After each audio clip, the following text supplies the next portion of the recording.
Although the coronavirus outbreak has been a main topic in health news, there are certainly other health concerns that need to be on your radar. That's right. This morning we've got OSF Healthcare Dr. Brian Curtis joining to share what are some things we should be considering, because quite frankly there are some higher priority elements from the medical field that some people aren't really thinking about so much now. Tell us a little bit more about that. Yeah, so the big one is influenza. I mean, we've had a very long, busy influenza year, and it hasn't slowed down. We're seeing the second spike coming through like we always do in the February, March time period, and it's still, the influenza B is still hot and heavy, and so there is a lot of flu out there, and that's really what we're seeing now.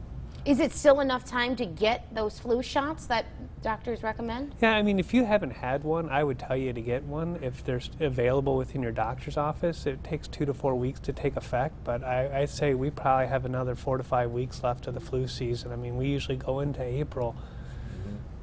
Yeah, and with spring almost here officially, of course, allergies are going to be kicking in soon. Yeah, I was coming in, all the trees are starting to bud, and the flowers are starting to pop out of the ground, and we've had a lot of rain, like the drizzle, so if you have a mold or mildew, you know, it's going to get a little more damp out there, and that's going to be the big one, and then the pollen one. So if you have allergies, and you know you have springtime allergies, we're coming into it, so this is the time to really start prepping, you know, so get back on your medications.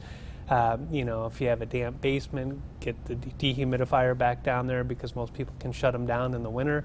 And so really it's time to start doing your preventative stuff, so when it hits, that you're going to kind of do it. Yeah, I was looking at my grass. I'm going to have to start mowing it here in a bit. I have to find my mower, though. Yeah, I understand that. It's a lot of things to consider, and it's not so much something to scare people about different concerns. It's about awareness, I think, is one of the big things that we've been getting more informed about. Yeah, and I think people are getting distracted. I mean, you know, a lot of the stuff they're doing is great, you know, washing your hands and using hand sanitizer. We've always talked about that, staying home when you're sick. But I think people need to be vigilant and responsible, but at the same time remember really what is out there, and that what we're seeing and is really what they're going to have issues with. So if, you know, people suffer a lot from allergies and have bad allergies and asthma and stuff like that, that's the time to get it. And like I said, if you look at the flu indicators are still very high, and you know, so if you have the flu, stay home. If you have a fever, stay home. If you're sick, stay home. It's what we've always talked about, and so, but really we need to look at what we're seeing. Well, let's go back to the coronavirus, because there's all kinds of information out there. Some people think the media is overhyping it. Some people think it's a conspiracy theory because it's an election year. From your point of view as a local doctor, give us some key points, what you think people need to know about the coronavirus. So the odds of you catching the coronavirus at this time are just very, very low.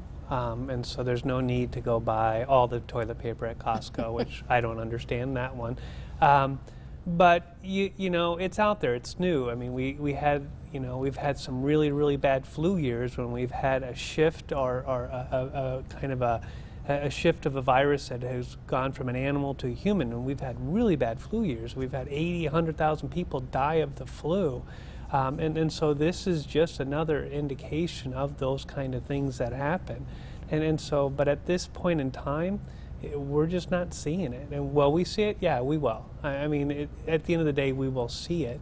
You know, but the preventative measures they're talking about are the same preventative measures that we always talk about when we have bad seasons of that stuff, which is social distancing, stay home if you're sick, and stuff like that. But do you need to go get in a cave and stop interacting with society? No, you don't have to do that. Some very good pointers that you shared, Dr. Curtis. We appreciate you breaking that down. Of course, you can find more of this information about these different health concerns, what's real, what's fake, over on our website, ciproud.com.